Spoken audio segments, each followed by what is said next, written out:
Hi friends, good morning. Welcome back to my channel. నేను వీడియోలో చెప్పాను కదా, నేను మా హాస్టల్లో బిర్యానీ చేశారని. నేను నైట్ చేయడం వల్ల నాకు వీడియో అప్లోడ్ చేయడానికి కుదరలేదు. ఈరోజు అయితే మీకోసం కంప్లీట్ ప్రాసెస్ చూపించేద్దామని అనుకుంటున్నాను. ఓకే, ఆలస్యం లేకుండా ప్రాసెస్ చూసేద్దామా? ఓకే, దానికి ముందుగా ఆల్రెడీ తెచ్చుకున్న చికెన్ని బాగా కడిగి అందులో పసుపు ఉప్పు వేసుకొని బాగా మరిగించుకొని పక్కన స్ట్రెయిన్ చేసుకొని పెట్టుకోవాలి.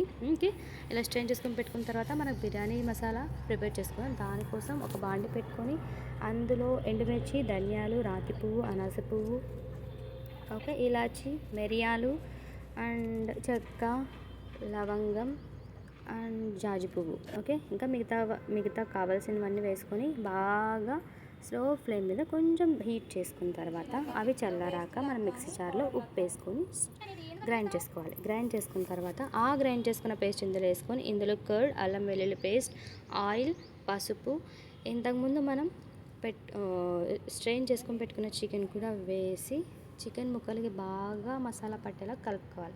అలా కలుపుకొని పక్కన పెట్టుకొని మ్యారినేట్ చేసుకోవాలి. తర్వాత మనం రైస్ ఉడికించుకోవడానికి ఒక బాండి పెట్టుకొని వాటర్ వేసుకొని అందులో బిర్యానీ ఆకు వేసుకొని ఇంతకుముందు మనం ఏవైతే పెనంలో వేడి చేసుకున్నామో అవే మసాలాలు అన్నీ కూడా ఇందులో కూడా వేయాలి. రిపీట్గా వేసి అల్లం వెల్లుల్లి పేస్ట్, పచ్చిమిర్చి కూడా వేసి ఉల్లిపాయలు, ఉప్పు, కొంచెం ఆయిల్ వేసి బాగా ఉడికించుకోవాలి. ఇది ఉడికేలోగా వేరే ప్రాసెస్ చూసేద్దామా? ఓకే, మనం దానికి ఒక బాండి పెట్టుకొని ఆయిల్ వేసుకొని అందులో మనం డీప్ ఫ్రై ఆనియన్స్ ప్రిపేర్ చేసుకున్నాం. దానికి ఆనియన్స్ అన్ని వేసుకొని డీప్ ఫ్రై చేసుకొని పక్కన పెట్టుకున్నాం. ఓకేనా? పక్కన పెట్టుకున్న తర్వాత అదే ఆయిల్లో మనం డ్రై ఫ్రూట్స్ కూడా డీప్ ఫ్రై చేసుకొని పక్కన పెట్టుకున్న తర్వాత అదే ఆయిల్లో మరి మనం పన్నీర్ కూడా డీప్ ఫ్రై చేసుకొని పక్కన పెట్టుకున్నాం.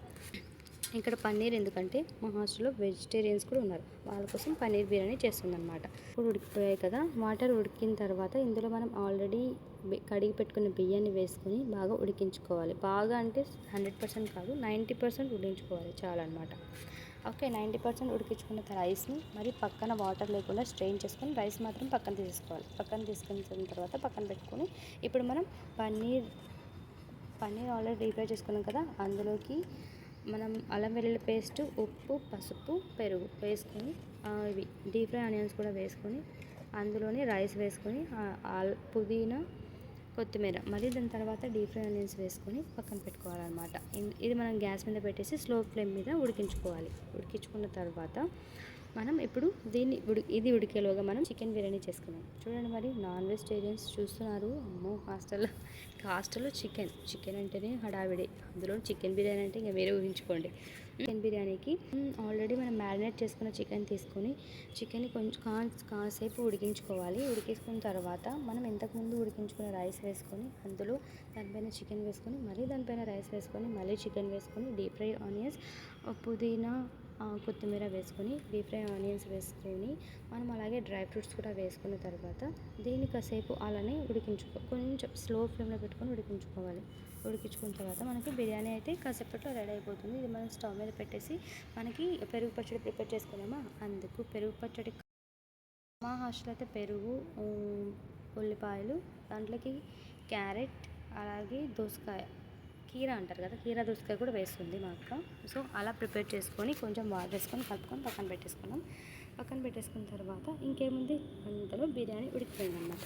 కాసేపు బిర్యానీ అయిపోయిందా, చూడండి, బిర్యానీ అయితే ఇలా వచ్చేసింది.